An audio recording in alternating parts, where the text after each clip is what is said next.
Have you ever wondered what happened and what could be done to prevent this major outage that we have with Microsoft systems, mainly Windows? Hey guys, today I would like to share with you some perspectives that I have based on my experience and also share a little bit of common sense that maybe you already know, but it's not a common practice.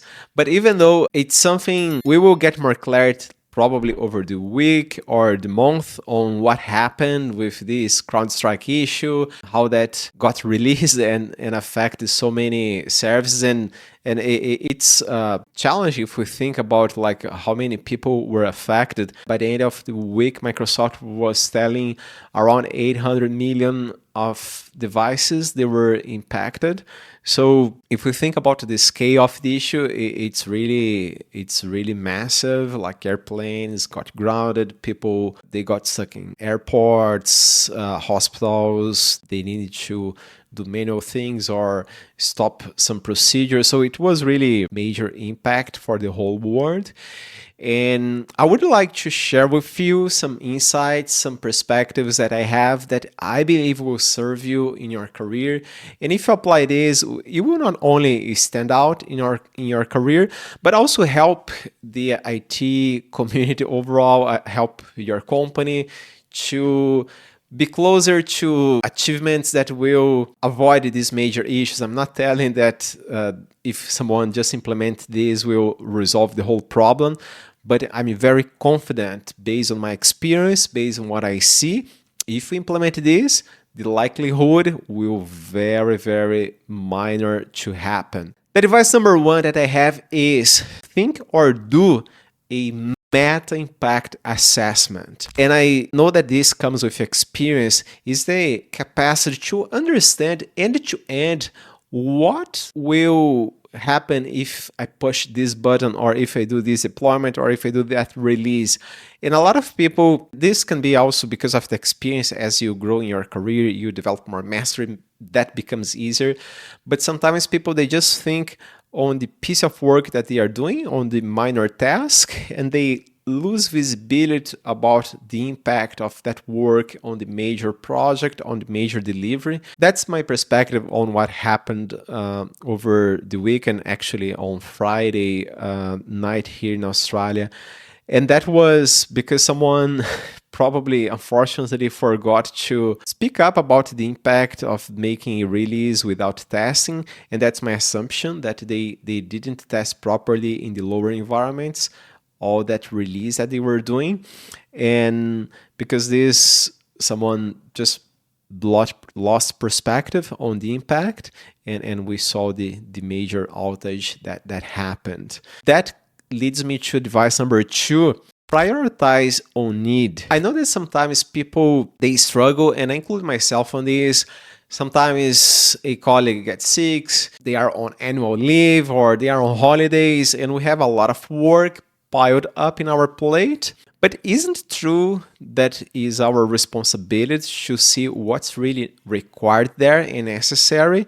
And I also ask people, all those projects, all those tasks, all that work are really a priority and they needed to be delivered? Because sometimes people, they ask stuff based on a preference. There are a lot of things that happens that they are nice to have, they are not really a priority. So being able to communicate and articulate that, it's really essential so you can distinguish what's really important and what should be done. And that led me to the third point here, that is, you should lead the way. By that, I mean really raising up your hand if something doesn't seem right, and you should challenge someone, you should challenge a project, you should challenge some engineer to do the work on a different way. And that's from a place of service and contribution, because isn't it true that if we see something that doesn't sound right and that gets done and has a major impact or affect other people, other things, that usually you will feel kind of down, like and discouraged, like why didn't I speak up earlier? So it's really important to develop that confidence. And I know that this just comes with the time, like you need to keep developing that self-confidence, that capacity to speak up and raise when something doesn't seem right. but it's really worth, and I believe that you can unlock major contributions as you develop this skill. The fourth advice that I have is priming for cognitive clarity. I have been noticing this in my industry, and I have been guilty on this in the past. Sometimes we have some workflows that are really massed of work, like a lot of tasks they are sending to your direction. You need to defend yourself, ask for the priorities, you need to challenge someone on their project. That is really easy for us to get in a fog and start doing things on the autopilot, which is really risk in this tech field, and we should really be mindful about the actions that we are doing, the projects that we're involved in, the work that we are doing, and the impact that initiative will have. So doing that will not only benefit us to bring more fulfillment, like on our craftsmanship, on the work that we are doing, but also the impact of the work itself. Like if we develop that mental clarity, if we have enough mental bandwidth to process right the information, to process right the requirements for our project, isn't it true that will be delivered better, faster, and on the point that was required?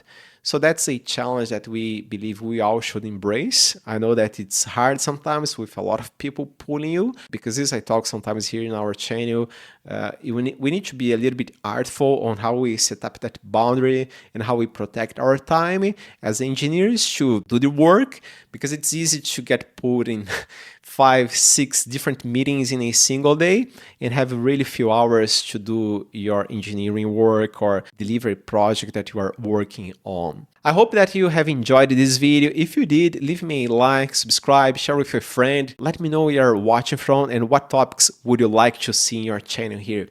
Thank you. Cheers.